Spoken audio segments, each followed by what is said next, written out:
यशायाह की भविष्यवाणी की पुस्तक पढ़ेंगे। चक मिसलर सुना रहे हैं, हमको पढ़ा रहे हैं, उनके कमेंट्रीज में से हम पढ़ रहे हैं। ये अभ्यास है, ये एक थ्योरी है और हम इसको सीखेंगे। चक मिसलर इसे सिखा रहे हैं।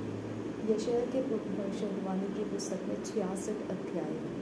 अगर देखा जाएगा तो 66 अध्याय को अगर 2 भागों में बांट दिया जाएगा, 39 अध्याय और 27 अध्याय, 1 से 39 अध्याय और 40 से 66 अध्याय। तो ये एक प्रकार से पुराने नियम के गिनती करेंगे पुस्तकें तो 39 पुस्तकें हैं, और नए नियम के पुस्तकों को गिनती करेंगे तो 27 पुस्तकें हैं। तो यशायाह के भविष्यवाणी के पुस्तक में ये बंटवारा हम देख पाते हैं। 39 अध्याय जो है वो बहुत कठिन है समझने के लिए, लेकिन 27 अध्याय जो उसके बाद के हैं वो बहुत आसान है और बहुत जल्दी हमारे मन की तसल्ली करा देते हैं।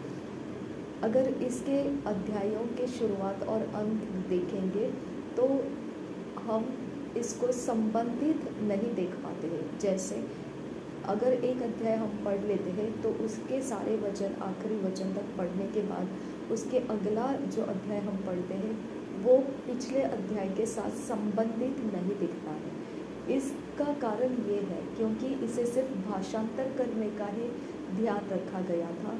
इसका ध्यान नहीं रखा गया था कि इसका शुरू कहाँ से रखें और अंत कहाँ से रखें। तो भाषांतर में जितना मर्यादित ऐसे नियम लागू होते हैं वो नियम के आधार से सिर्फ उसको भाषांतर कर दिया गया। इसकी वजह से पहला अध्याय दूसरे अध्याय के साथ मैचिंग नहीं होता है और तीसरा अध्याय भी बिल्कुल अलग ही दिखाई देता है। इसके आगे कुछ घटनाएं ऐसी रहती है जो कहीं पर किसी का संबंधित ऐसा वचन के आधार से नहीं दिखता है। लेकिन ये सारी चीज़ें भाषांतर का ध्यान रखते हुए किया गया है। इसके अंदर आप एक दूसरे अध्याय को जोड़कर आगे पढ़ने की कोशिश नहीं करना है। पहला अध्याय आपने पढ़ लिया, ख़त्म किया, दूसरा अध्याय कुछ और ही बात आपको बताएगा, तीसरा अध्याय और तीसरी बात कुछ आपको बताएगा। इसके लिए एक एक अध्याय को आप एक दूसरे के साथ संबंधित करके पढ़ने के विचार से आप ना पढ़ें। इसे एक एक अध्याय अलग अलग अध्याय को अलग अलग कारण से लिखा गया, उसके अंदर कारण है, कुछ चीज़ें हैं। ये सारा अगर 66 पुस्तकें आप पवित्र बाइबल के पढ़ते हो, अगर 66 किताबें पढ़ते हो बाइबल के, पुराने नियम के 39 और 27 पुस्तकें नए नियम के, पूरे उत्पत्ति से लेकर प्रकाशित वाक्य के आखिरी वचन तक अगर आप पढ़ते हैं तो आपको इसके अंदर प्रभु यीशु मसीह का सुसमाचार ही देखने को मिलता है और प्रभु यीशु मसीह के बारे में ही आपको संदेशा देने वाली ये किताबें हैं। चक मिसलर पूरी तरह से इस बात पर विश्वास करते हैं कि पवित्र बाइबल में लिखा गया हर एक वचन, अध्याय, हर एक पुस्तक ये पवित्र आत्मा के द्वारा प्रेरणा दिए गए शब्द है जो मनुष्य ने उसको किताब में लिख रखी है। इसके लिए अगर इसको सीखना और समझना है तो हम पवित्र आत्मा के सहायता से ही इसे समझ सकते हैं। अब हम देखेंगे कि 66 अध्याय में जो एक विशेष हम संबंध देखते हैं यूहन्ना के सुसमाचार के अंदर। जो यूहन्ना का सुसमाचार है 12 अध्याय के 37 वचन से 42 वचन अगर आप देखेंगे तो उस वचन का संबंध आपको यशायाह के भविष्यवाणी के 6 अध्याय के साथ मिलता है। अगर यशायाह के भविष्यवाणी का 6 अध्याय और मत्ती रचित 13 अध्याय को देखेंगे तो वो भी आपको संबंधित मिलता है।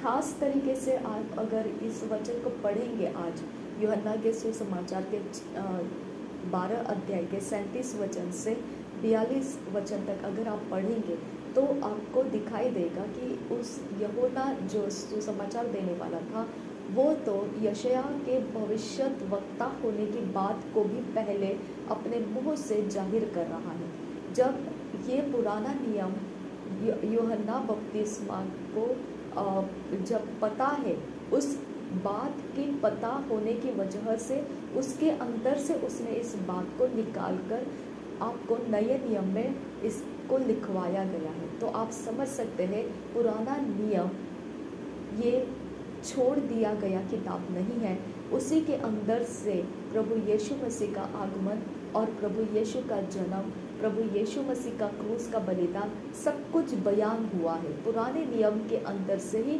बयान हुआ है और नया नियम में वो हम पूरी तरह से अस्तित्व में आते हुए देख पाते हैं।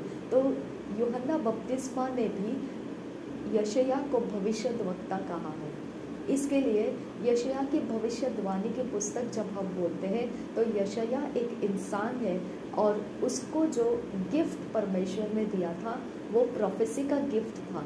तो इसके लिए यशायाह की किताब को पढ़ते समय आपको भविष्यवाणी का वरदान किस प्रकार से काम करता है वो खास तरीके से आपको उसके अंदर ध्यान देने को मिलता है। अगर आप देखेंगे तो यीशु मसीह जो है वो पैरेबल्स में, दृष्टांतों में बातें करता था, लेकिन जब भीड़ के सामने वो रहता था तभी वो चेलों को कुछ सिखाने की मनसा रखते हुए कहना चाहता था, तब वो दृष्टांतों को इस्तेमाल करता था ताकि भीड़ उसको समझेगी नहीं लेकिन चेले उसको समझ पाएंगे।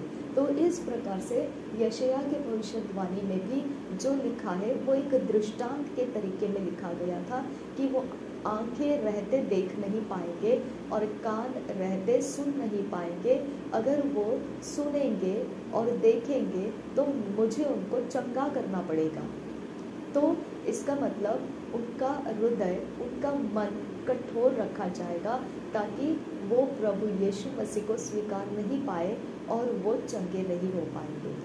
ठीक है, तो इस प्रकार से आपको यशायाह के भविष्यवाणी का 6 अध्याय का एक भाग आपको यूहन्ना ने 12 अध्याय के 37 से 42 वचन में लिखा हुआ मिलेगा।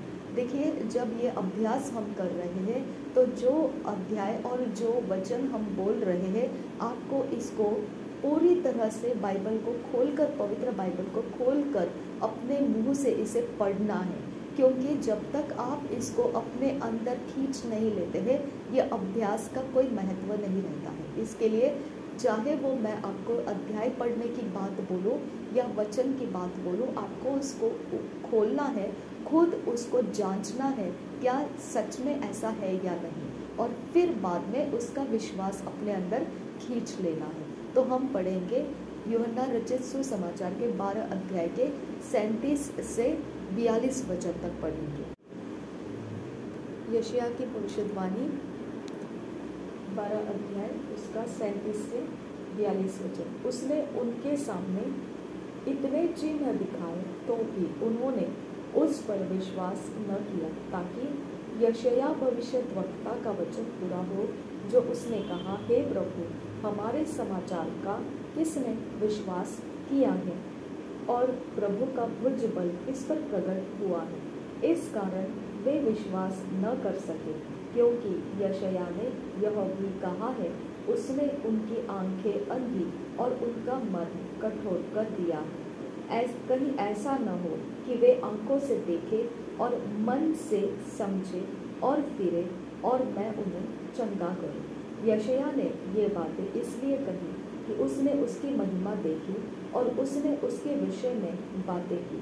तो भी अधिकारियों में से बहुतों ने उस पर विश्वास किया, परंतु फरीसियों के कारण प्रगट में नहीं मानते थे, कहीं ऐसा न हो कि वे आराधनालय में से निकाले जाए। और एक बार पढ़ेंगे हम यूहन्ना रचित सुसमाचार 12 अध्याय का 37 वचन से 42 वचन।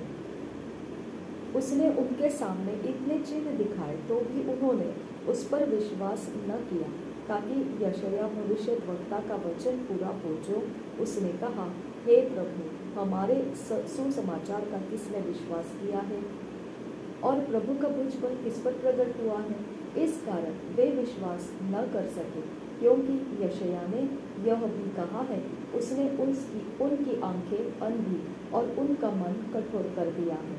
कहीं ऐसा न हो कि वे आंखों से देखें और मन से समझें और फिरे और मैं उन्हें चंगा करूं। यशायाह ने ये बातें इसलिए कही कि उसने उसकी महिमा देखी और उसने उसके विषय में बातें की। तो भी अधिकारियों में से बहुतों ने उस पर विश्वास किया, परंतु फरीसियों के कारण प्रकट में नहीं मानते थे, कहीं ऐसा न हो कि वे आराधनालय में से निकाले जाएं। आपको ये देखने को मिलेगा इसके अंदर कि जो प्रभु यीशु मसीह है उसने अपने आगमन के बारे में पवित्र आत्मा के द्वारा मनुष्यों के लिए सब कुछ पवित्र बाइबल में संदेशा में लिख के रखा गया है।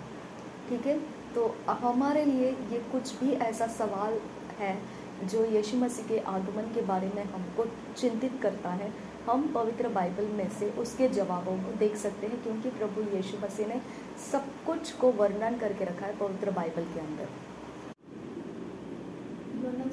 सुसमाचार के 12 अध्याय 38, 40 और 41 ये 3 वचन है जिसके अंदर यशायाह के भविष्यवाणी के अंदर से भाग निकाल कर यूहन्ना सुसमाचार जो दे रहा है वो बात कर रहा है। अब ये जो भाग है ये यशायाह के भविष्यवाणी के 6 अध्याय का भाग है जो आप पढ़ सकते हैं यूहन्ना के सुसमाचार के जो हम 12 अध्याय को पढ़े उसके 40 वचन में जो लिखा है, हम देखेंगे दोबारा इसको। 40 वचन में जो लिखा है यूहन्ना रचित सुसमाचार के 12 अध्याय का 40 वचन, उसने उनकी आंखें अंधी और उनका मन कठोर कर दिया है, कहीं ऐसा न हो कि वे आंखों से देखें और मन से समझें और फिरे और मैं उन्हें चंगा करूं। इसको हम कनेक्शन में देखेंगे, संबंधित देखेंगे, तो ये कहाँ से निकाला गया है? यशायाह के भविष्यवाणी के बारे में ये बोल रहा है। वो कहता है इस कारण 39 वचन में लिखा है, इस कारण वे विश्वास न कर सके क्योंकि यशायाह ने यह भी कहा है। तो यशायाह को वो विटनेस में ले रहा है, गवाही में ले रहा है, क्योंकि वो कह रहा है कि ये बात पहले से लिखी हुई है, इसके लिए ऐसा है कि ये लोग अविश्वास दिखा रहे हैं। तो हम यशायाह के 6 अध्याय को पढ़ के देखेंगे क्या सच में इसको लिखा है वहाँ पर। यशायाह की भविष्यवाणी उसका 6 अध्याय देखेंगे। यशायाह की भविष्यवाणी 6 अध्याय। सेवा के लिए यशायाह की बुदाहट। जिस वर्ष उज्जियाह राजा मरा, मैंने प्रभु को बहुत ही ऊंचे सिंहासन पर विराजमान देखा और उसके वस्त्र के घेर से मंदिर भर गया। उससे ऊंचे पर सराप दिखाई दिए, उनके 6 पंख थे। 2 पंखों से वे अपने मुंह को ढांपे थे और 2 से अपने पाँवों को और 2 से उड़ रहे थे। वे एक दूसरे से पुकार पुकार कर कह रहे थे, सेनाओं का यहोवा पवित्र पवित्र पवित्र है, सारी पृथ्वी उसके तेज से भरपूर है। और पुकारने वाले के शब्द से देवड़ियों की नींवें डोल उठी और भवन धुएं से भर गया। तब मैंने कहा, हाय हाय, मैं नष्ट हुआ, क्योंकि मैं अशुद्ध होंठ वाला मनुष्य हूँ और अशुद्ध होंठ वाले मनुष्यों के बीच में रहता हूँ, क्योंकि मैंने सेनाओं के यहोवा महाराजाधिराज को अपनी आँखों से देखा है। तब एक सराफ हाथ में अंगारा लिए हुए, जिसे उसने चिमटे से वेदी पर से उठा लिया था, मेरे पास उड़कर आया। उसने उससे मेरे मुंह को छूकर कहा, देख, उसने तेरे होठों को छू लिया है, इसलिए तेरा अधर्म दूर हो गया और तेरे पाप क्षमा हो गए। तब मैंने प्रभु का यह वचन सुना, मैं किसको भेजूं और हमारी ओर से कौन जाएगा? तब मैंने कहा, मैं यहाँ हूँ, मुझे भेज। उसने कहा, जा और इन लोगों से कहे, सुनते ही रहो परंतु न समझो, देखते ही रहो परंतु न बुझो। तो इन लोगों के मन को मोटा और उनके कानों को भारी कर और उनकी आँखों को बंद कर, ऐसा न हो कि वे आँखों से देखें और कानों से सुने और मन से बुझे और मन फिराए और चंगे हो जाए। अब देखा आपने यशायाह के भविष्यवाणी का जो 6 अध्याय का 10 वचन है, ये बताता है। यूहन्ना के सुसमाचार में 12 अध्याय के 40 वचन में इसको लिखा है। ठीक है, आपको यहाँ पर देखने को मिला। 11 वचन देखेंगे। तब मैंने पूछा, हे प्रभु कब तक? उसने कहा, जब तक नगर न उजड़े और उनमें कोई रह न जाए और घरों में कोई मनुष्य न रह जाए और देश उजाड़ और सुनसान हो जाए और यहोवा मनुष्यों को उसमें से दूर कर दे और देश के बहुत से स्थान निर्जन हो जाए, चाहे उसके निवासियों का 10वां अंश भी रह जाए तो भी वह नष्ट किया जाएगा। परंतु जैसे छोटे या बड़े बांज वृक्ष को काट डालने पर भी उसका ठोंठ बना रहता है, वैसे ही पवित्र वंश उसका ठूठ रहेगा। ठीक है, तो ये 6 अध्याय के 10 वचन में हमने देखा कि यूहन्ना रचित सुसमाचार के 12 अध्याय का 40 वचन जो यूहन्ना बता रहा है वो यशायाह के अंदर से 6 अध्याय के 10 में लिखा हुआ है। प्रभु यीशु मसीह जो बात करता था वो दृष्टांतों में बात करता था और वो दृष्टांत चेलों को दिए गए थे कि वो समझ सकते हैं उसको। इसके लिए प्रभु यीशु मसीह चेलों को सिखाने के लिए दृष्टांत में बोलता था। और ये बात आपको मत्ती रचित सुसमाचार के 13 अध्याय में उसने चेलों से ये सिखाया, चेलों को उसने सिखाया कि दृष्टांत किसको दिए जाते हैं, जो नहीं समझ सकते हैं उनको दिए जाते हैं। ठीक है, और चेले उसे समझ सकते हैं, इसके लिए उनको दृष्टांतों के अंदर से बात नहीं किया जाता है। लेकिन दृष्टांत चेलों के समझ में आ जाता है, उनको वो समझ दी गई है कि वो दृष्टांत को समझ जाए, लेकिन लोगों को, भीड़ को वो समझ नहीं दिया गया है। ये आप मत्ती रचित सुसमाचार के 13 अध्याय में पढ़ सकते हैं। मत्ती रचित सुसमाचार का 13 अध्याय हम देखेंगे। बीज बोने वाले का दृष्टांत। उसी दिन यीशु घर से निकलकर झील के किनारे जा बैठा और उसके पास ऐसी बड़ी भीड़ इकट्ठी हुई कि वह नाव पर चढ़ गया और सारी भीड़ किनारे पर खड़ी रही और उसने उनसे दृष्टांतों में बहुत सी बातें कही।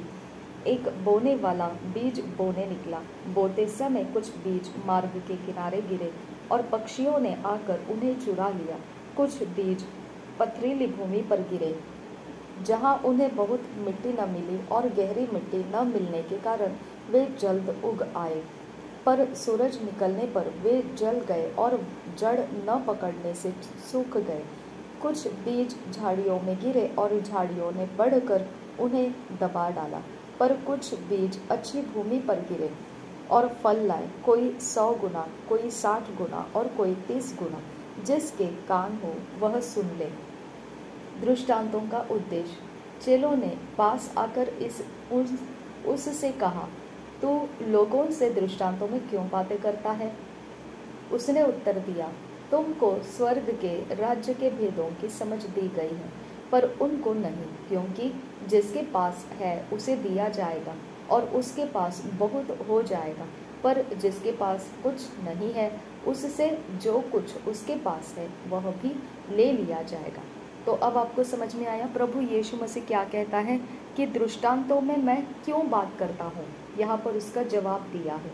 चेलों ने पास आकर, 10 वचन से पढ़ रहे हम। चेलों ने पास आकर उससे कहा, तू लोगों से दृष्टांतों में क्यों बातें करता है? उसने उत्तर दिया, तुमको स्वर्ग के राज्य के भेदों की समझ दी गई है। ओके, स्वर्ग के राज्य के भेदों की समझ दी गई है। आपको यहाँ पर यीशु मसीह जवाब देता है। यीशु मसीह ऐसा दृष्टांत क्यों बोल रहा था कि दृष्टांतों के पीछे का रहस्य क्या है? वो दृष्टांत को इसीलिए बोल रहा था, तुमको स्वर्ग के राज्य के भेद, दृष्टांत के पीछे परमेश्वर के स्वर्ग के राज्य का भेद है, वो समझ के साथ पाया जाता है। अगर भेद समझ में नहीं आता है तो हमको वो समझ को प्राप्त करना चाहिए। ये सीक्रेट यहाँ पर मालूम पड़ता है। तुमको स्वर्ग के राज्य के भेदों की समझ दी गई है, पर उनको नहीं। उनको किसको नहीं? जो भीड़ है, जो लोग इकट्ठे हुए हैं, उनके लिए नहीं है। ये पब्लिक नहीं है, पब्लिक के लिए ये नहीं है, ये चेलों के लिए है। आमीन, ये चेलों के लिए है। और चेले कौन है, हमको वो बहुत अच्छे से समझ में आना चाहिए। अब ये सारी चीज़ें अगर मैं बोलने के लिए शुरू करूँ तो हमारा जो काम चल रहा है यशायाह के भविष्यवाणी के पुस्तक को सीखने का, वो बहुत लंबा पढ़ाई हो जाएगा। लेकिन ये वचन हाथ लग गया है तो हम यहाँ पर ये भी समझ ले कि चेले कौन हैं। चेले आपको समझ में आना चाहिए। मत्ती रचित सुसमाचार के आखिरी अध्याय में आप देख सकते हैं प्रभु यीशु मसीह ने वार्निंग दिया है, वार्निंग ने कमांड दिया है चेलों को क्या करना है। चेलों को जाके लोगों को सिखाना है, बपतिस्मा देना है, यीशु मसीह के पीछे चलना सिखाना है, और उन जो भी उनके साथ वो काम करेंगे, हाथ रख के चंगाई हो जाएगा। ये सब कामों में, चिन्ह चमत्कारों में यीशु मसीह उनके साथ है, ये पता चलेगा। यानी कि टीचिंग्स को सीखना, टीचिंग के पीछे चलना और टीचिंग के ऊपर विश्वास करना और टीचिंग के अनुसार काम करना, ये सब कुछ मिलकर जो होता है वो चेला रहता है। तो दृष्टांत चेलों के समझ के लिए दिया गया है। ओके, चेलों को समझ में आ जाएगा दृष्टांत के अंदर क्या छुपा है, वो ध्यान रखिए। दृष्टांत के अंदर स्वर्ग के राज्य का भेद छुपा हुआ है। ओके, जो पब्लिक नहीं समझ सकती, इसके लिए पवित्र बाइबल पूरे दुनिया के अंदर बांटते हैं। हम करोड़ों के खर्च करके हम गॉस्पल ट्रैक्ट्स बना के भेजते हैं, लोगों के हाथों में देकर आ जाते हैं, लेकिन वो कूड़ा करकट में कहीं पर फेंक देते हैं, कहीं उसके चने वाले को बेच देते हैं, वहाँ पर वो उसके पुड़िया बना बना कर बेचना शुरू कर देते हैं। उसका वैल्यू नहीं है उनको। आपको समझ में आया? हम उनके हाथों में मोती, हीरे मोती जैसे जो बड़े कीमती मूल्यवान ऐसी वस्तु उनके हाथ में देकर आ जाते हैं, लेकिन वो उसे कूड़ा करकट के डिब्बे में फेंक देते हैं, या कहीं गटर में फेंक देते हैं, या फाड़ देते हैं, या उसको तुच्छ जानते हैं, या उसको अपने घर के अंदर कुछ तो ऐसे कूड़ा करकट बांध कर रखने के लिए इस्तेमाल करते हैं। लेकिन उनको ये नहीं पता है ये कहाँ से उनके हाथ में आया है, इसके पीछे क्या है, इसके अंदर क्या है, इसके बैक ऑफ द ग्राउंड में क्या रखा गया है। स्वर्ग का राज्य, आमेन, स्वर्ग का राज्य। सच में कहते हूँ, मैं जब भी कुछ लिखती हूँ, मैं पता नहीं, मैं टिकट्स भी निकालती हूँ, ट्रेन के ट्रैवल के टिकट्स भी निकालती हूँ, तो मुझे पहले बहुत हंसी आती थी कि मेरी मम्मी क्यों कलेक्ट करके रखती है ये सारे टिकट्स। लेकिन मैं आपको बताती हूँ, हम जितनी बार सेवकाई के लिए टिकट्स निकाल कर ट्रैवल किए हैं, वो टिकट्स सच में अभिषेक से भरे रहते हैं, और वो हम फेंक नहीं पाते हैं। वो हम ऐसे गठरी बन जाती है हमारे पास कि हमको सोच में पड़ना पड़ता है कि अब हम करें क्या इसका। लेकिन मैं आपको एक सीक्रेट बताती हूँ, यही वो चीज़ें हैं जो आपको मालूम पड़ती है कि इसके ऊपर अभिषेक आ चुका है। यही चीज़ें हैं आप अनबिलीवर्स को देना स्टार्ट कर दीजिए। वो एक पर्चे के समान उनके हाथ में जाएगा, वो एक चीज़ के समान उनके पास जाएगा, लेकिन वो अभिषेक, वो आत्मा का बहाव, वो स्पर्श को वो पाएंगे, और इस भेद को वो समझ पाएंगे जो पवित्र वचन में लिखा हुआ है। आपको समझ में आया? आपके कपड़े, मुझे बहुत लोग पूछते हैं कि आप क्यों यही वाला ड्रेस पहन के चर्च में आते हैं, क्योंकि ये कपड़े अभिषेक को खींच रहे हैं। अब देखिए, जितना आप अभिषेक को खींचेंगे, जिस भी चीज़ के ऊपर अभिषेक आएगा, आप उसको अपने गले से लगा कर रखेंगे, आप उसके ऊपर अपना ध्यान केंद्रित करेंगे, आप उसके संगति में अपने आप को बहुत ज़्यादा सुरक्षित महसूस करेंगे, खुश महसूस करेंगे। ओके, तो ये चीज़ें ऐसी होती है कि अगर मैंने इस कपड़ों को यूज़ किया कभी भी किसी भी जगह में जाने आने के लिए जहाँ मैं मिनिस्ट्री करती हूँ, अगर मुझे परमेश्वर के अभिषेक को मेरे साथ संगति में प्राप्त करते हुए जीना है, तो ये कपड़े काम आ जाते हैं। ओके, ये काम आ जाते हैं।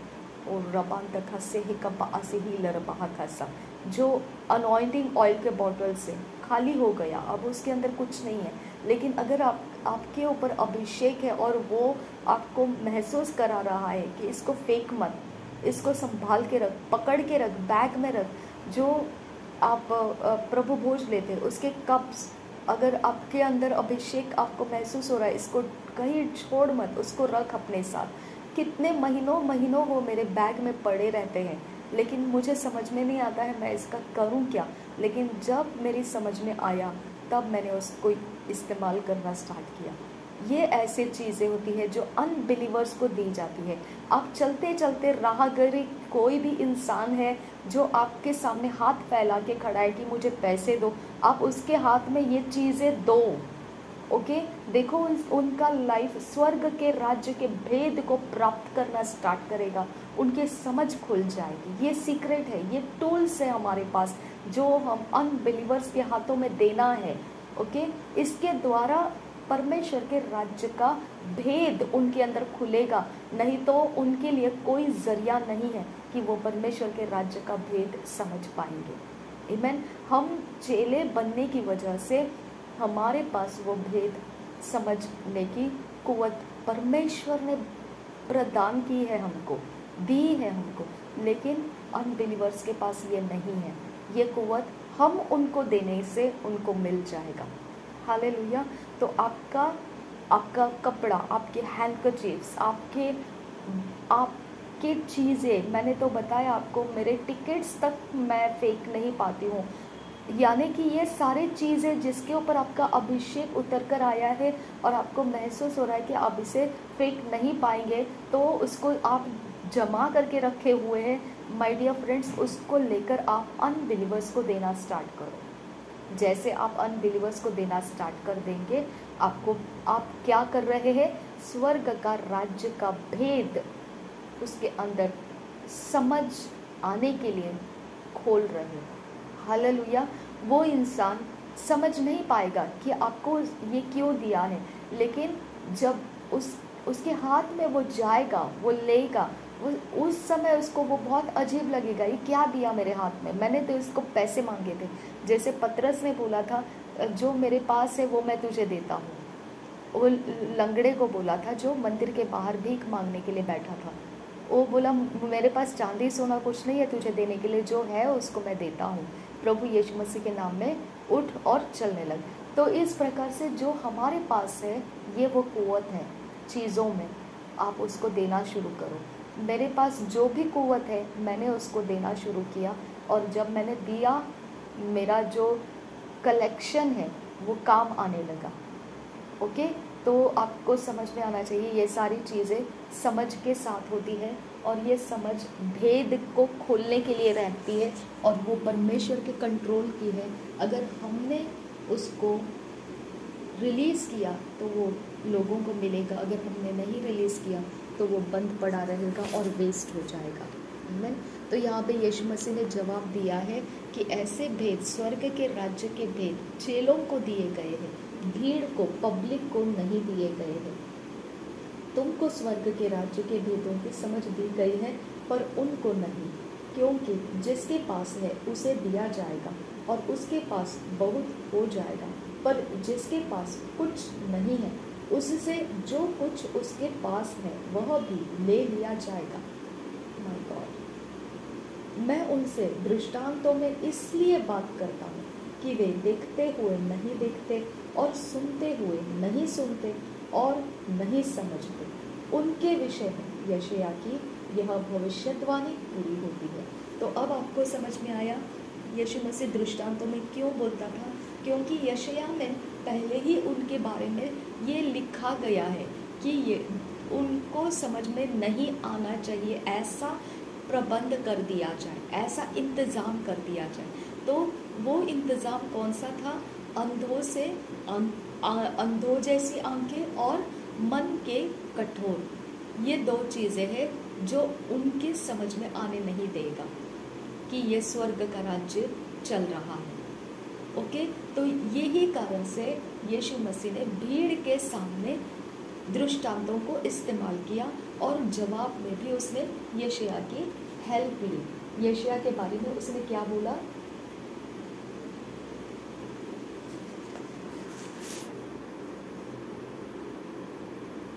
तेरह अध्याय में यशायाह के बारे में उसने क्या बोला? 14 वचन, उनके विषय में यशायाह की यह भविष्यवाणी पूरी होती है। तुम कानों से तो सुनोगे पर समझोगे नहीं, और आंखों से तो देखोगे पर तुम्हें न सूझेगा। क्योंकि इन लोगों का मन मोटा हो गया है और वे कानों से ऊंचा सुनते हैं और उन्होंने अपनी आंखें मूंद ली है। कहीं ऐसा न हो कि वे आंखों से देखें और कानों से सुने और मन से समझे और फिर जाए और मैं उन्हें चंगा करूं। देखिए, मैं उन्हें चंगा करूं, यानी यशायाह में लिखा था परमेश्वर उनको चंगा नहीं करे, ऐसी अवस्था को बनाए रखना। यहाँ पर यीशु बोल रहा है ऐसी अवस्था यशायाह ने पहले ही बोल रखा है कि मैं उसे चंगा न करूं। यानी वहाँ पर भी यीशु मसीह था, यहाँ पर भी यीशु मसीह है। हालेलुया। हमको ये बात को बहुत अच्छे से समझ में आना चाहिए। प्रभु यीशु मसीह कुछ भी छुपा के नहीं कर रहा है, सब कुछ उसके बारे में पहले ही बोला गया है और हमने उसको पुराने नियम में से निकाल कर पढ़ना चाहिए, तभी हमको वो मालूम पड़ेगा। मैं आपको यहाँ पर एक करेक्शन भी दे देती हूँ। बहुत बार मेरे मन के अंदर चोट पहुँचाया है इस बात का। मेरे कुछ रिश्तेदार जो है वो दुख कर रहे थे, कष्ट ले रहे थे, क्योंकि मेरी मम्मी प्रभु के पास चली गई थी। तो उनके खातिर मैंने ये बात को बोल दिया था कि अब वो तो एक शरीर है, उसके बारे में क्यों इतना चिंता कर रहे हैं आप, क्योंकि वो ख़त्म हो गया है, उसके बारे में आपको चिंता नहीं करना है, वो परमेश्वर के पास सुरक्षित है। ओके, तो ऐसे बोलते समय मैंने उनकी तसल्ली में ऐसे बोला था, बस वो एक मिट्टी का ढेला है, अब वो मिट्टी में दे देना है, एक ढेला है, ऐसा मैंने बोला था। अब उसके लिए इतना क्या आपने दुख करना है, वो तो मिट्टी का ढेला है। असलियत में जो मनुष्य है वो तो परमेश्वर के पास सुरक्षित है, मैंने ऐसे बोला था। और शरीर के बारे में मैंने बोला था वो तो बस एक मिट्टी का ढेला है। ओके, और बस उसके ऊपर क्या इतना शौक आप जताना है, ऐसे मैंने बोला था। बस उसको एक प्रकार का जो रीति है उसकी रीति को पूरी करके उसको मिट्टी में दे देना है, ऐसे मैंने बोला था। लेकिन फिर बाद में मुझे बहुत गंभीरता से परमेश्वर के आत्मा ने मुझे बताया वो साधारण मिट्टी नहीं थी। हालेलुया।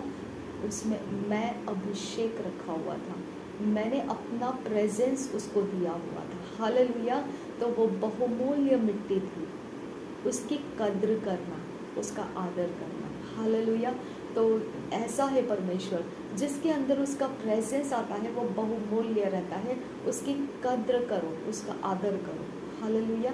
तो मैंने अपने वर्ड्स को आज करेक्शन में ले लिया, क्योंकि वो बहुत गहरा चोट पहुंचाया मुझे। मैंने मेरे रिश्तेदारों को कोई रिचुअल्स करने नहीं दिया किसी प्रकार से, जो भी क्रिश्चियन रिचुअल्स भी रहते हैं ये सब, वो भी मैंने नहीं करने दिया। सिर्फ मैंने पास्टर्स के साथ संगति में परमेश्वर के हाथों में उसको देकर जो करना है मिट्टी में देना है, मैंने मिट्टी में दिया उसको। लेकिन रिश्तेदारों का मन दुखी था, इसकी वजह से मैंने ऐसी बात बोल दी थी। लेकिन वो नहीं, ऐसा नहीं है। वो शरीर परमेश्वर का प्रेजेंस से भरा हुआ शरीर था। आमीन।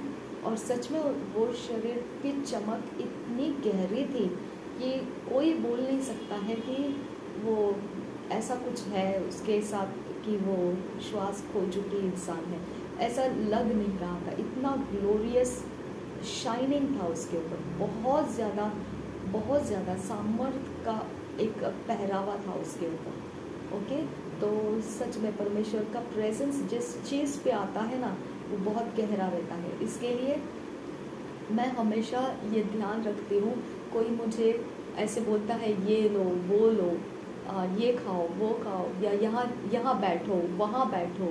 ओके, तो मैं बहुत गहराई से उसको जांचती हूँ, क्योंकि प्रेजेंस महत्व रखता है। क्यों दिया जा रहा है आपको किसका प्रेजेंस दिया जा रहा है? हालेलुया। क्या सैतानिक पावर का प्रेजेंस दिया जा रहा है आपको सुखाने के लिए, या परमेश्वर का प्रेजेंस दिया जा रहा है? मेरे बारे में हमेशा मेरे पीछे लोग पड़े रहते हैं मेरे अभिषेक को सुखा देने के लिए। ओके, मैं जितना अभिषेक में सूख जाऊं उनका आनंद उतना ज़्यादा दोगुनित हो जाता है। ओके, जितना मैं अभिषेक में तड़प जाऊं उतना उनका पार्टी मनाने का समय रहता है। तो वो मुझे कभी भी लोगों के द्वारा ऐसा ऑफर नहीं देते हैं जिससे मेरा अभिषेक बहुत बढ़ जाएगा, कभी नहीं देते हैं। और वो भी मसीही लोगों के बीच की बात कर रही हूँ मैं। ओके। इसके लिए मुझे हमेशा पता है कि जहाँ भी हमने जाना है, आना है, रहना है, उठना है, बैठना है, हमने अपने अंदर का प्रेजेंस को देखते हुए, किसी के ऑफर किए हुए बातों के अंदर नहीं, हम अपने अंदर के प्रेजेंस से चुनाव करना है कि हमने कहाँ बैठना है और हमने क्या करना है, हमने किसकी संगति में रहना है और हमने किसके साथ नहीं रहना है। हमारे अंदर जो परमेश्वर का प्रेजेंस है वो हमारे अंदर बहुत प्रेशियस है, ओके।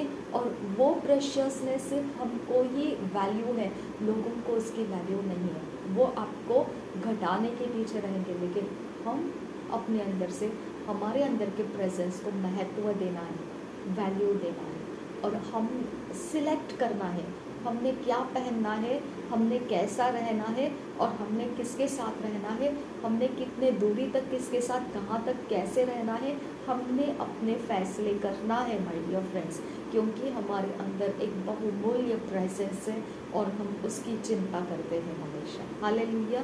तो इस प्रकार से देखिए, यीशु मसीह भी दृष्टांतों को कर रहा है, दृष्टांतों को बता रहा है, और दृष्टांतों के बारे में यशायाह के अंदर पहले ही बोल के रखा है, और दृष्टांत अभिषेक के द्वारा समझा जाता है।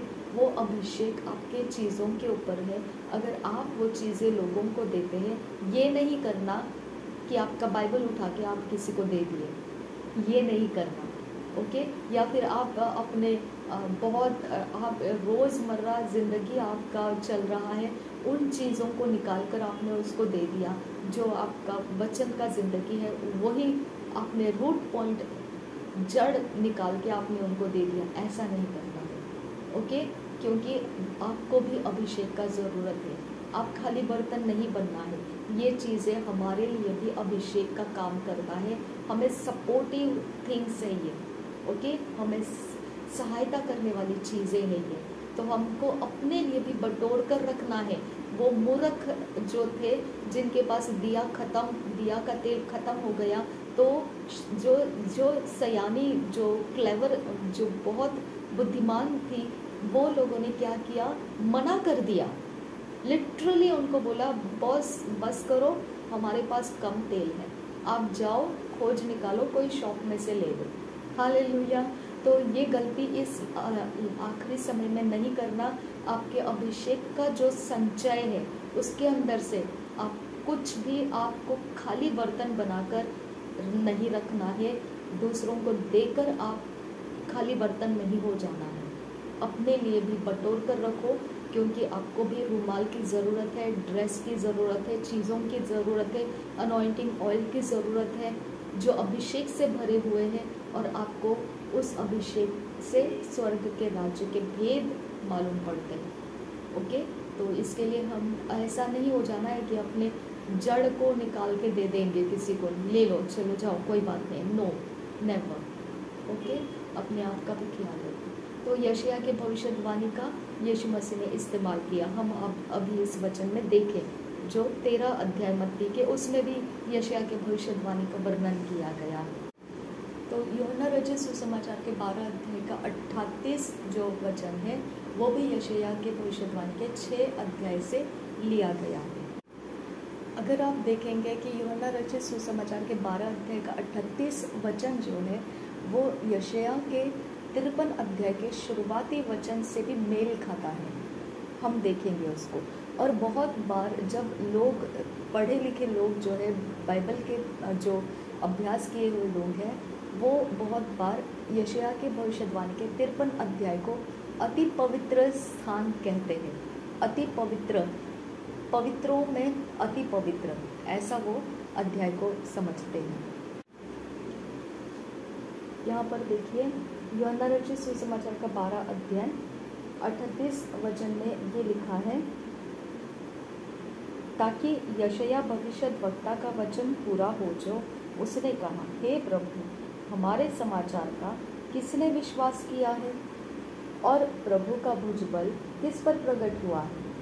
और एक बार देखिए, यशायाह की भविष्यवाणी 12 अध्याय का 38 वचन, ताकि यशायाह भविष्यद्वक्ता का वचन पूरा हो जो उसने कहा, हे प्रभु, हमारे समाचार का किसने विश्वास किया है। और प्रभु का भुजबल किस पर प्रकट हुआ है। इसी वचन को आप यशायाह के अध्याय में देखेंगे। ये हमने पढ़ा यूहन्ना रचित सुसमाचार के 12 अध्याय का 38 वचन। अब हम देखेंगे यशायाह के भविष्यवाणी में उसके 53 अध्याय में शुरुआती वचन में हमको ये देखने को मिलता है। यशायाह की भविष्यवाणी का 53 अध्याय। जो समाचार हमें दिया गया उसका किसने विश्वास किया, और यहोवा का भुजबल किस पर प्रकट हुआ। क्योंकि वह उसके सामने अंकुर के समान और ऐसे जड़ के समान उगा जो निर्जल भूमि में फूट निकले। उसकी न तो कुछ सुंदरता थी कि हम उसको देखते, और न उसका रूप भी हमें ऐसा दिखाई पड़ा कि हम उसको चाहते। ये आप देखिए शुरुआती वचन में ही आपको यूहन्ना रचित सुसमाचार के 12 अध्याय का 38 वचन का भाग मिलेगा, जो पहले वचन में लिखा है 53 के पहले वचन, यशायाह के 53 के पहले वचन में लिखा है। जो समाचार हमें दिया गया उसका किसने विश्वास किया, और यहोवा का भुजबल किस पर प्रकट हुआ। ओके, जो समाचार हमें दिया गया उसका किसने विश्वास किया, और यहोवा का भुजबल किस पर प्रकट हुआ। अब अगर आप यशायाह के भविष्यवाणी के 53 अध्याय को लेंगे और भजन संहिता के 22 अध्याय को लेंगे तो आपको यीशु मसीह का सुसमाचार उसके अंदर देखने को मिलेगा। तो हम दोनों पढ़ेंगे, यशायाह की भविष्यवाणी 53 अध्याय और भजन संहिता 22 अध्याय। हम देखेंगे उसके अंदर यीशु मसीह का सुसमाचार लिखा हुआ है। हम पढ़ेंगे 53 अध्याय, यशायाह का 53 अध्याय। जो समाचार हमें दिया गया उसका किसने विश्वास किया, और यहोवा का भुजबल किस पर प्रकट हुआ। क्योंकि वह उसके सामने अंकुर के समान और ऐसी जड़ के समान उगा जो निर्जल भूमि में फूट निकले। उसकी न तो कुछ सुंदरता थी कि हम उसको देखते, और न उसका रूप ही हमें ऐसा दिखाई पड़ा कि हम उसको चाहते। वह तुच्छ जाना जाता और मनुष्यों का त्यागा हुआ था।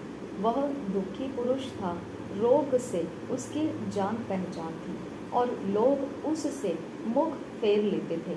वह तुच्छ जाना गया और हमने उसका मूल्य न जाना। निश्चय उसने हमारे रोगों को सह लिया और हमारे ही दुखों को उठा लिया। तो भी हमने उसे परमेश्वर का मारा कूटा और दुर्दशा में पड़ा हुआ समझा। परंतु वह हमारे ही अपराधों के कारण घायल किया गया, वह हमारे अधर्म के कामों के कारण कुचला गया। हमारी ही शांति के लिए उस पर ताड़ना पड़ी कि उसके कोड़े खाने से हम लोग चंगे हो जाएं। हम तो सब के सब भेड़ों के समान भटक गए थे। हम में से हर एक ने अपना अपना मार्ग लिया, और यहोवा ने हम सबों के अधर्म का बोझ उसी पर लाद दिया। वह सताया गया तो भी वह सहता रहा और अपना मुंह न खोला। जिस प्रकार भेड़ वध होने के लिए समय और भेड़ी ऊन कतरने के समय चुपचाप शांत रहती है, वैसे ही उसने भी अपना मुंह न खोला। अत्याचार करके और दोष लगाकर वे उसे ले गए। उस समय के लोगों में से किसने इस पर ध्यान दिया कि वह जीवितों के बीच में से उठा लिया गया। मेरे ही लोगों के अपराधों के कारण उस पर मार पड़ी। उसकी कब्र भी दुष्टों के संग ठहराई गई, और मृत्यु के समय वह धनवान का संगी हुआ। यद्यपि उसने किसी प्रकार का उपद्रव न किया था और उसके मुंह से कभी छल की बात नहीं निकली थी, तो भी यहोवा को यही भाया कि उसे कुचले। उसी ने उसको रोगी कर दिया। जब वह अपना प्राण दोष बलि करे, तब वह अपना वंश देखने पाएगा। वह बहुत दिन जीवित रहेगा। उसके हाथ से यहोवा की इच्छा पूरी हो जाएगी। वह अपने प्राणों का दुख उठाकर उसे देखेगा और तृप्त होगा। अपने ज्ञान के द्वारा मेरा धर्मी दास बहुतेरों को धर्मी ठहराएगा, और उनके अधर्म के कामों का बोझ आप उठा लेगा। इस कारण मैं उसे महान लोगों के संग भाग दूंगा और वह सामर्थियों के संग लूट बांट लेगा, क्योंकि उसने अपना प्राण मृत्यु के लिए उंडेल दिया। वह अपराधियों के संग गिना गया, तो भी उसने बहुतों के पाप का बोझ उठा लिया और अपराधियों के लिए विनती करता है। ठीक है, ये 53 अध्याय हुआ। हम पढ़ेंगे अभी भजन संहिता के 22 अध्याय को, क्योंकि ये दोनों अध्याय यीशु मसीह के सुसमाचार को बताते हैं। हमने देखा यीशु मसीह के क्रूस के बलिदान का वर्णन वहाँ पर किया गया है। हम यहाँ पर देखेंगे 22 अध्याय को, भजन संहिता के 22 अध्याय को देखेंगे।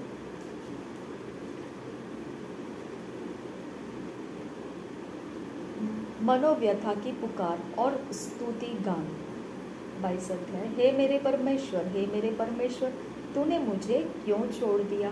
तू मेरी पुकार से और मेरी सहायता करने से क्यों दूर रहता है? मेरा उद्धार कहाँ है? हे मेरे परमेश्वर, मैं दिन को पुकारता हूँ, परंतु तू उत्तर नहीं देता, और रात को भी मैं चुप नहीं रहता, परंतु तू जो इस्राएल की स्तुति के सिंहासन पर विराजमान है, तू तो पवित्र है। हमारे पुरखा तुझी पर भरोसा रखते थे, वे भरोसा रखते थे और तू उन्हें छुड़ाता था। उन्होंने तेरी दुहाई दी और तूने उनको छुड़ाया। वे तुझी पर भरोसा रखते थे और कभी लज्जित न हुए, परंतु मैं तो कीड़ा हूँ, मनुष्य नहीं। मनुष्यों में मेरी नाम धराई है और लोगों में मेरा अपमान होता है। वे सब जो मुझे देखते हैं मेरा ठट्ठा करते हैं और ओठ बिचकाते और यह कहते हुए सिर हिलाते हैं, अपने को यहोवा के वश में कर दे, वही उसको छुड़ाए, वह उसको उबारे, क्योंकि वह उससे प्रसन्न है। परंतु तू ही ने मुझे गर्भ से निकाला, जब मैं दूध पीता बच्चा था, तब ही से तूने मुझे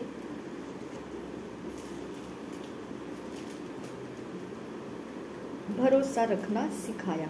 देखिए, ये सारी चीज़ें यीशु मसीह के बारे में लिखा गया है। ठीक है, 10 वचन आगे पढ़ रहे हैं। मैं जन्मते ही तुझी पर छोड़ दिया गया, माता के गर्भ ही से तू मेरा ईश्वर है।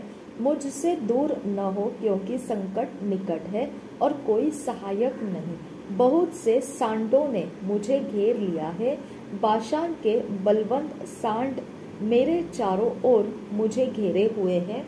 वे फाड़ने और गरजने वाले सिंह के समान मुझ पर अपना मुंह पसारे हुए हैं। मैं जल के समान बह गया और मेरी सब हड्डियों के जोड़ उखड़ गए। मेरा हृदय मोम हो गया, वह मेरी देह के भीतर पिघल गया।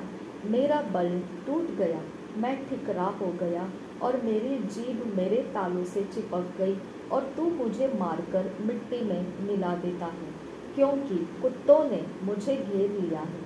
कुकर्मियों की मंडली मेरे चारों ओर मुझे घेरे हुए हैं। वे मेरे हाथ और मेरे पैर छेदते हैं।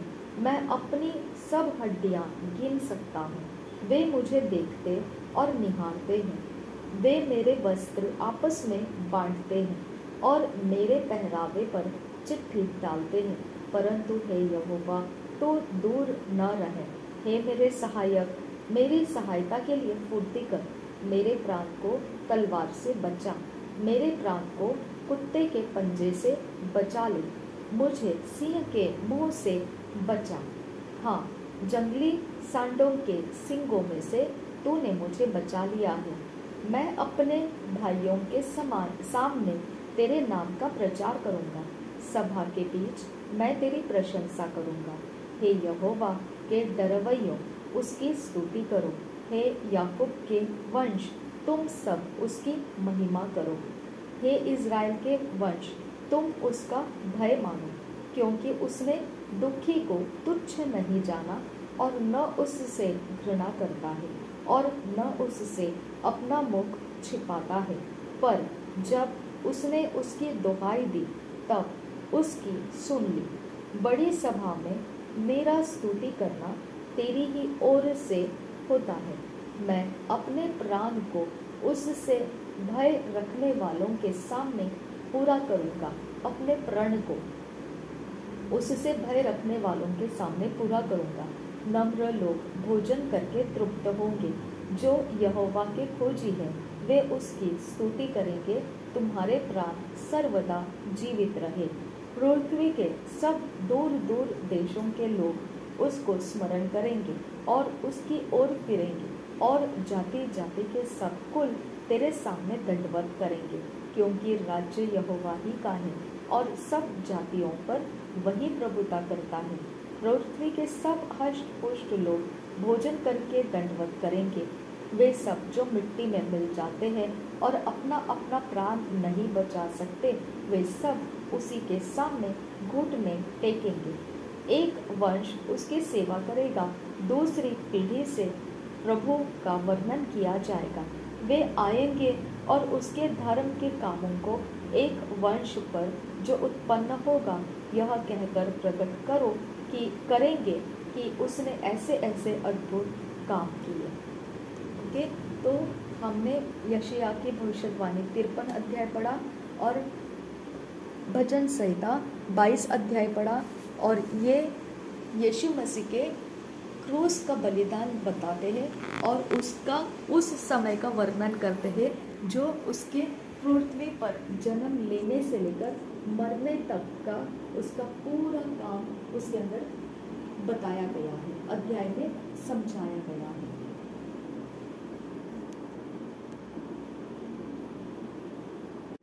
देखिए, यशायाह की भविष्यवाणी को 2 भागों में बांट दिया गया है। जो पढ़ाने वाले लोग हैं वो यशायाह का भाग 1 जब बोलते हैं तो उसका मतलब है यशायाह के भविष्यवाणी का 1 अध्याय से लेके 39 अध्याय तक, और भाग 2 बोलेंगे तो 40 अध्याय से 66 अध्याय तक। तो इस प्रकार से जब यशायाह के अध्याय का भाग 1 में से ये वचन लिया गया है, जो हम देखेंगे यूहन्ना रचित सुसमाचार के 12 अध्याय के 39 वचन को अगर देखेंगे तो उसमें यूहन्ना ने स्पष्ट रीति से बात को बोला है कि ये दूसरे भाग में से लिया गया है।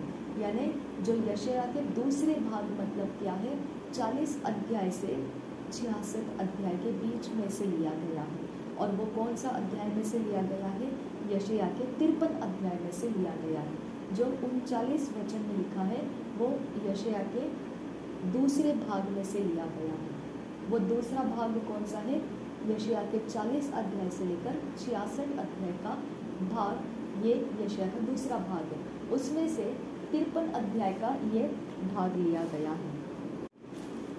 देखो, हम पढ़ेंगे इससे 12 अध्याय, यूहन्ना का 12 अध्याय का 39 वचन। देखिए क्या लिखा है।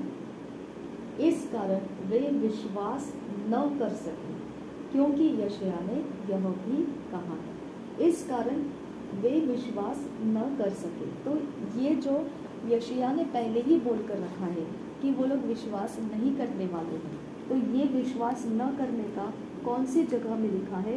यशायाह के दूसरे भाग में लिखा है। वो दूसरे भाग का मतलब कौन सा है? 40 अध्याय से 66 अध्याय के बीच में। तो इसके बीच में जो अध्याय में मिलता है वो आपको 53 अध्याय है। 53 अध्याय में ये लिखा है, जो समाचार हमें दिया गया उसका किसने विश्वास किया और यहोवा का भुजबल किस पर प्रकट हुआ। आमीन। तो ये शुरुआत में ही दे दिया गया वचन है कि यहाँ पर कोई विश्वास नहीं करेगा। अब यूहन्ना ने जब बोल रहा था तो ये भाग इस प्रकार के हैं, ये वो नहीं जानता था। ये तो जब पढ़ाने के लोग निकल पड़े तो उन्होंने इसको भाग में तोड़ दिया है।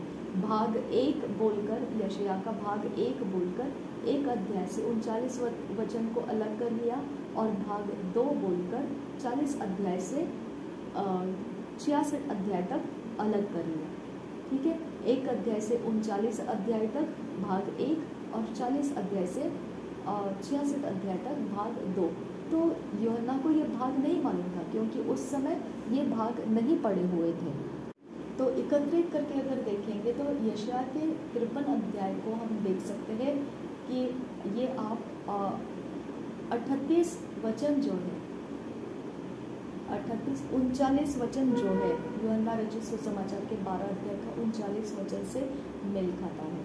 और उसके बाद आप देखेंगे जो 40 वचन है यूहन्ना रचित सुसमाचार के 12 अध्याय का 40 वचन जो है वो यशायाह के 6 अध्याय के अंदर लिया हुआ है।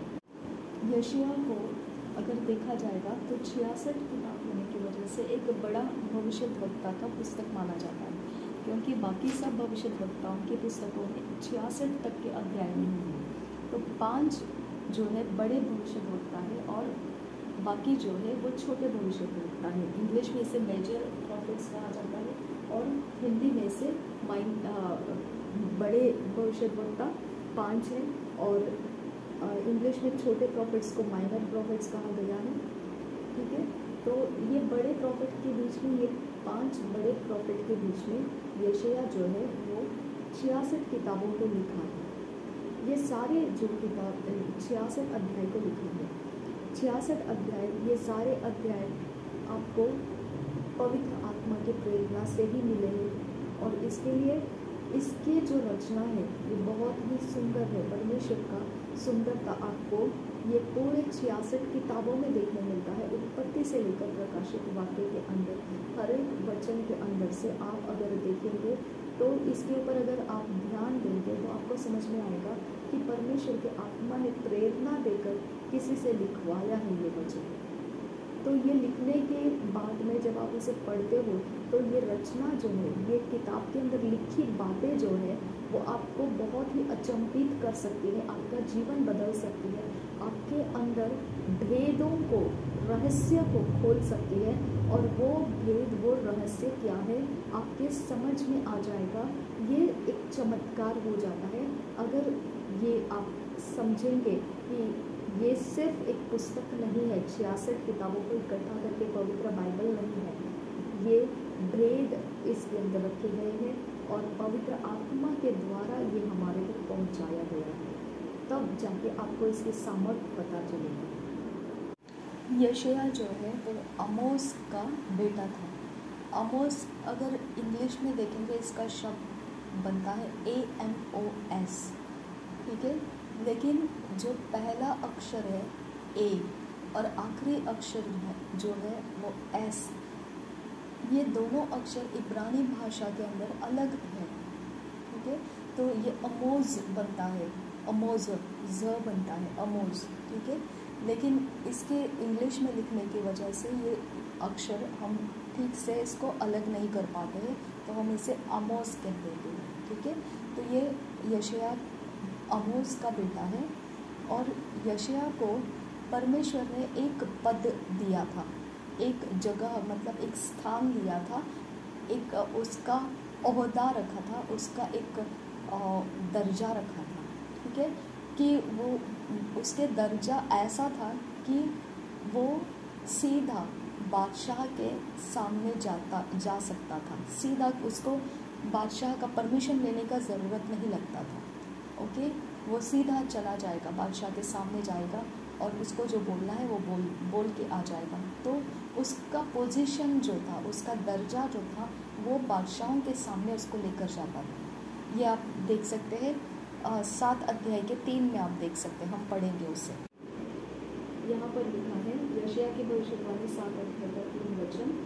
तब यहोवा ने यशायाह से कहा, अपने पुत्र शर्याशूब को लेकर धोबियों के खेत की सड़क से ऊपर वाले पोखरे के नाले के सिरे से आहाज से भेंट करने के लिए जा। तो आहाज से भेंट करने के लिए जा, ये परमेश्वर ने रास्ता बताया उसको कहाँ से जाना है।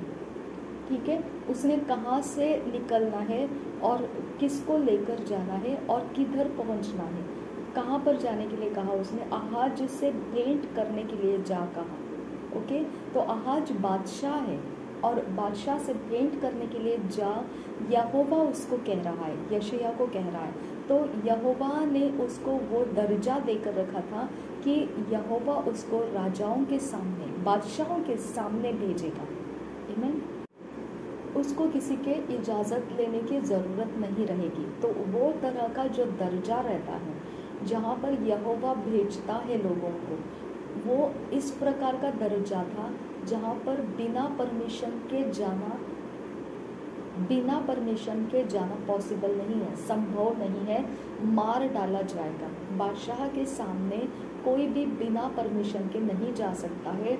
अगर गया तो उसके रखवालदार जो रहते हैं उसको मार डालेंगे, लेकिन वहाँ उसका रखवालदार कोई हानि नहीं कर सकता है। उसको देखिए, बादशाह के पास जाने के लिए यहोवा बोल रहा है जा और भेंट करके आ जा। मतलब उसको भेंट करने के लिए दर्जा दिया गया था, तुझे कोई रोकेगा नहीं, तुझे सीधा जाना है और आज से भेंट करना है। तो ये उसका दर्जा था। आपको भविष्यद्वक्ता का दर्जा दिखाई देता है कि यहाँ पर यशायाह को जो दर्जा दिया गया था वो कितना ऊंचा था। वो जो बादशाह का पावर रहता है, जो बादशाह का अधिकार रहता है, उससे भी ऊंचा उसको रास्ता दे के रखा था परमेश्वर ने कि तो उस अधिकार के पद तक बैठे हुए लोगों तक बिना पूछे, बिना परमिशन लिए पहुंच सकता है, तुझे कोई रोकेगा नहीं। समझ में आया? ये सीक्रेट है कि हम समझना है कि अगर हमारा पोजीशन हमको मालूम पड़ता है तो हमको उसका कितने दूरी तक हम बिना परमिशन के आगे जा सकते हैं, आपको मालूम पड़ेगा। ये सीक्रेट है परमेश्वर का। ओके, परमेश्वर ने आपको दर्जा कौन सा दिया है, वो दर्जा के तहत आप कितने दूरी तक बिना परमिशन के भी आप जा सकते हैं। ओके, बिना किसी के इजाज़त के भी आप पहुंच सकते हैं। जब आपको ये दर्जा का महत्व मालूम पड़ेगा कि आपको कितना एरिया परमेश्वर ने फैलने के लिए दे दिया है, फिर आप बहुत बेफिक्र जी सकते हैं अपने अंदर। ओके, तो पहले तो यशायाह के बारे में हम सीख रहे हैं ये बात को।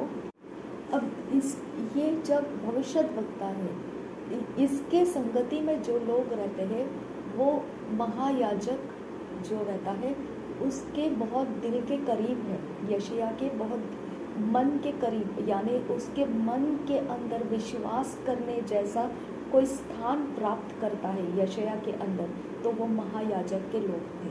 ओके, महायाजक के लोग यशायाह के एकदम मन के गहरी बात का भी वो उसके लिए वो विश्वास योग्य रहते थे। ओके, तो हम देखेंगे इसको 8 अध्याय में, यशायाह के 8 अध्याय के 2 वचन में हम इसको पढ़ सकते हैं। और मैं विश्वास योग्य पुरुषों को, अर्थात उरैया याजक, देखिए विश्वास योग्य उसने किसको मेंशन किया है यहाँ पर, उरैया याजक।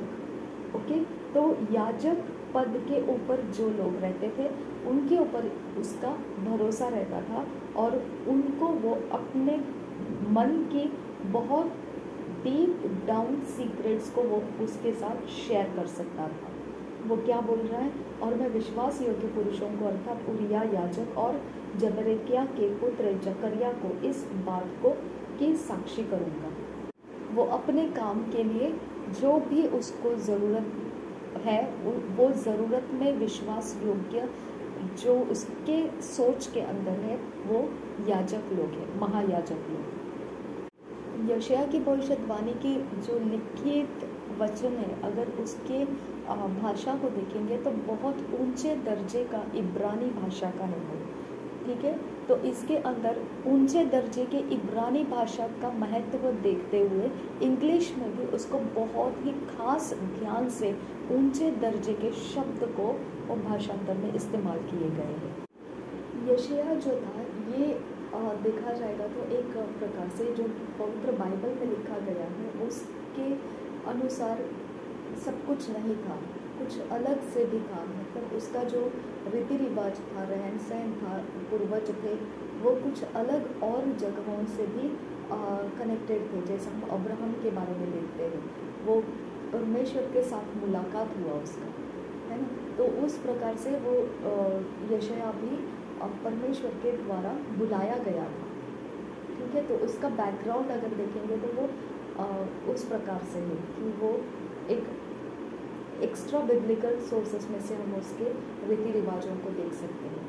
और दूसरा जो है वो यशायाह जो है उसका एक कज़िन था किंग उजिया, ओके।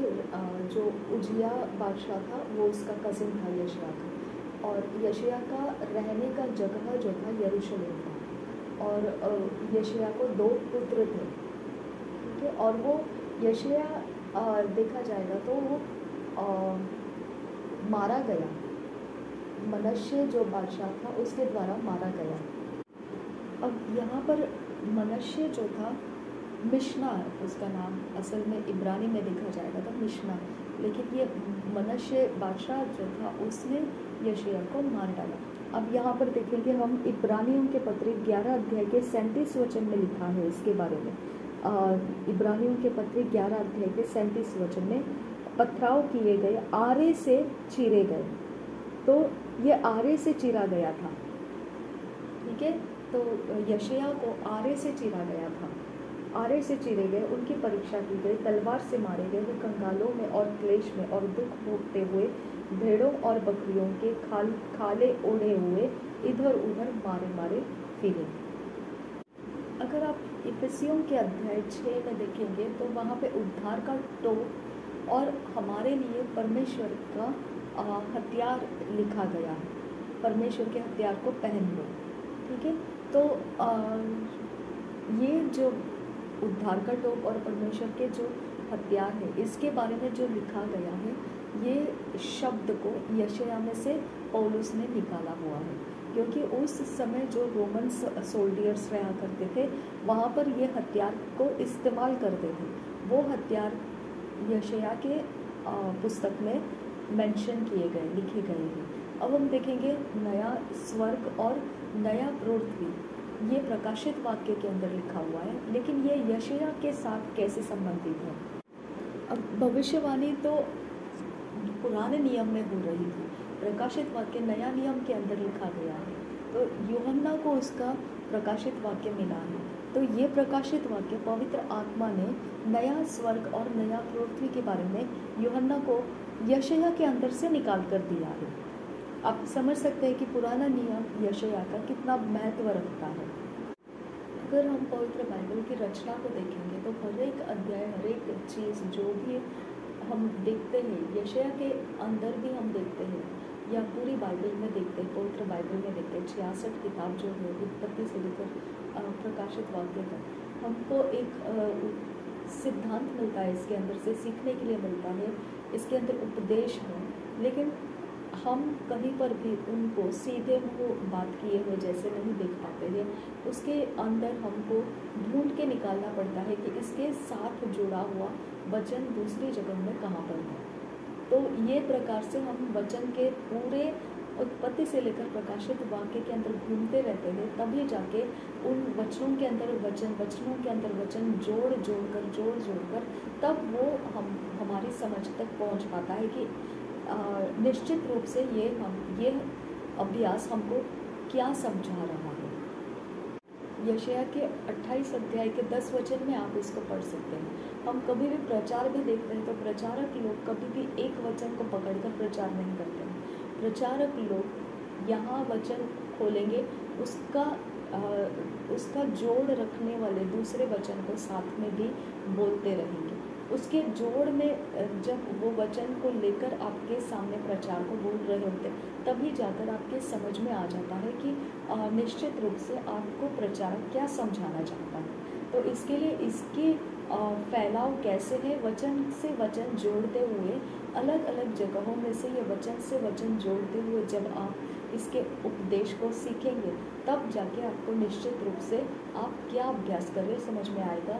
ये आपको यशायाह के 28 अध्याय के 10 वचन में भी लिखा हुआ है, हम देखेंगे इसे। यशायाह का 28 अध्याय का 10 वचन, क्योंकि आज्ञा पर आज्ञा, आज्ञा पर आज्ञा, नियम पर नियम, नियम पर नियम, थोड़ा यहाँ थोड़ा वहाँ, इस प्रकार से हमको वचन अलग अलग जगह से निकाल कर जोड़ कर लोगों तक पहुंचाने से वो उपदेश का रहस्य क्या है समझ में आ जाता है। अब आपको और हमको सबको पता है कि ये सारा रचना जो है परमेश्वर का आत्मा ने ही लोगों को प्रेरित किया है और उसने लोगों के द्वारा लिखा है, ठीक है। तो इस प्रकार से 29 वचन में भी देखो, 28 अध्याय के 29 वचन में, यशायाह के 28 अध्याय के 29 वचन में, यह भी सेनाओं के यहोवा की ओर से नियुक्त हुआ है, वह अद्भुत युक्ति वाला और महाबुद्धिमान है। हम ये वचन को इस प्रकार से उपदेश करने के बाद ही समझ में आता है कि इसकी रचना ऐसे क्यों है, क्योंकि ये युक्ति के साथ किया गया है। ओके, यहोवा की ये युक्ति है, अद्भुत युक्ति है उसकी, और महाबुद्धिमानी है उसकी। इसके लिए हमको वचन एक पढ़ के छोड़ नहीं देना है, हमको वचन को समझना है, तो उससे जुड़ा हुआ वचन दूसरी जगह कहाँ पर है ढूंढ निकालना पड़ता है। इसके लिए हम कॉन्कर्डेंस यूज़ करते हैं, स्ट्रॉन्ग्स कॉन्कर्डेंस यूज़ करते हैं। उसका असली मतलब क्या है ये जानने के लिए उसके मूल भाषा जो इब्रानी भाषा है उसके अंदर जाके हम उसको देखते हैं कि ये असल में क्या लिखा हुआ था। तो जब हम गंभीरता से अभ्यास करना चाहते हैं तो एक वचन या एक अध्याय या एक पुस्तक के साथ हम काम नहीं कर सकते हैं। उसके साथ जुड़ा हुआ जितना भी वचन है उसको हमने ढूंढ निकालने के बाद ही उसका असली अर्थ, उसका असली गंभीरता, उसके असली समझ हमको प्राप्त हो सकती है।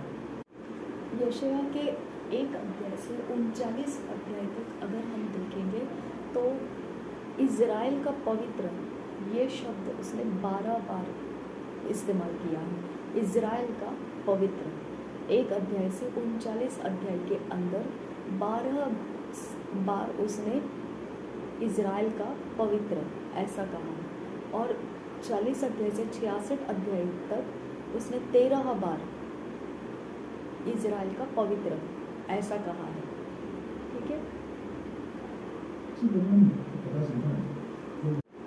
दूसरे जो शब्द है उसने ऊंचे रास्ते ऐसा जो इस्तेमाल किया है, और जो रह गई जातियां हैं, रेमनेंट, हाईवे, ये बातों को उसने दोहराया है।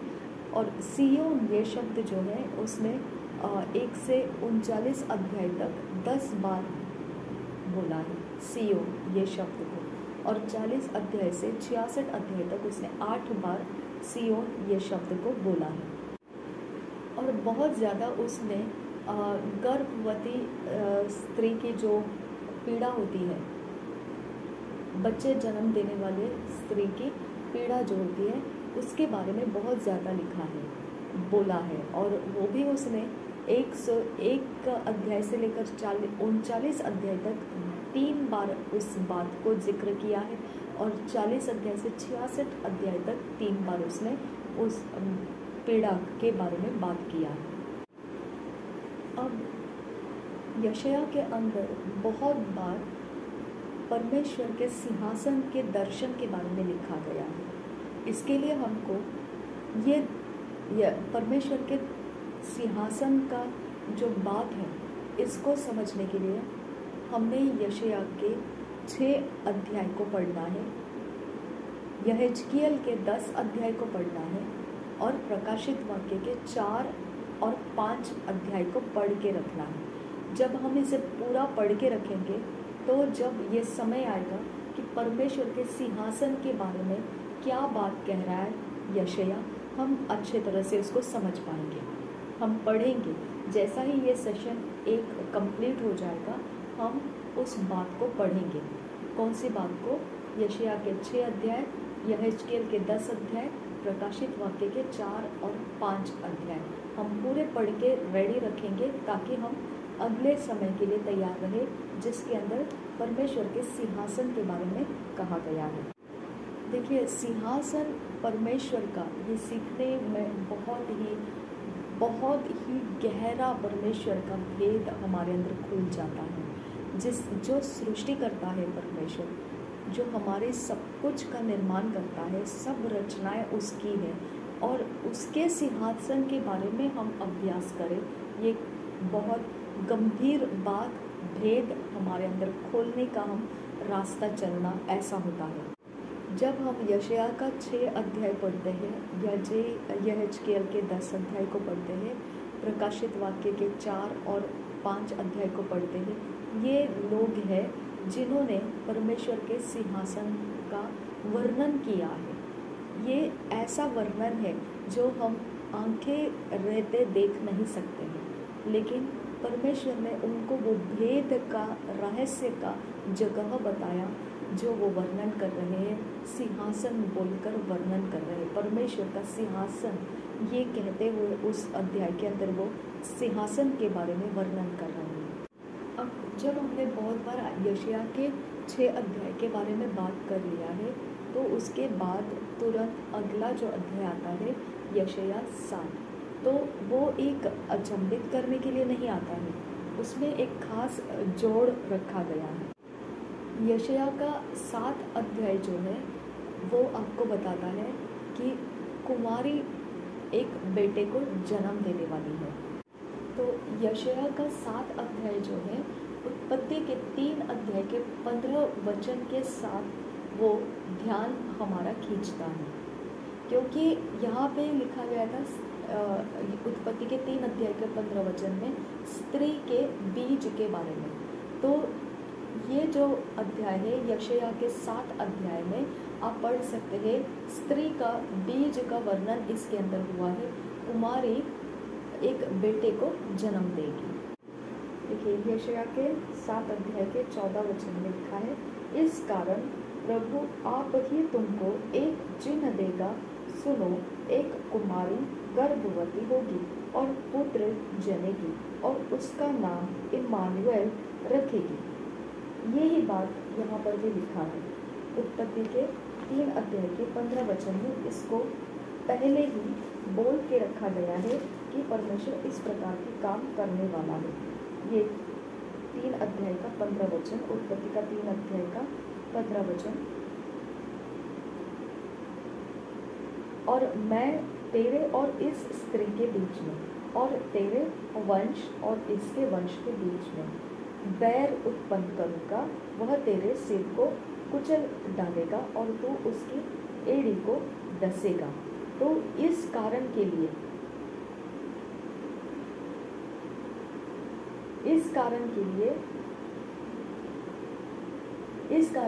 यशायाह के भविष्यवाणी में कुमारी के द्वारा एक पुत्र जन्माया, प्रभु यीशु। ये पुत्र कुमारी के द्वारा जन्माया गया। अगला जो अध्याय है 9 अध्याय, यशायाह का 9 अध्याय जो है वो मसीहा के प्रकाशनों के बारे में है कि सरकार मसीहा के कंधे पर होगी, वो उस बोझ को लेकर चलेगा। ये सारी चीज़ें 9 अध्याय के अंदर जो मसाया के बारे में, मसीहा के बारे में प्रकाशन है, वो 9 अध्याय में लिखा है। जो कलसिया के अंदर के लोग हैं उनके समझ में आने के लिए ये अध्याय पढ़ना ज़रूरी है, क्योंकि इसके अंदर यीशु मसीह के सरकार के बारे में बातें लिखी गई हैं। यीशु मसीह किस प्रकार के सरकार को अपने ऊपर लाया है वो हम सीख सकते हैं इसके अंदर। 14 अध्याय अगर देखेंगे यशायाह का 14 अध्याय, उसमें हम देख सकते हैं जो लूसीफर है उसने रिबेल किया था, यानी अड़ंगापन किया था, उसने ढिठाई दिखाई थी उसने।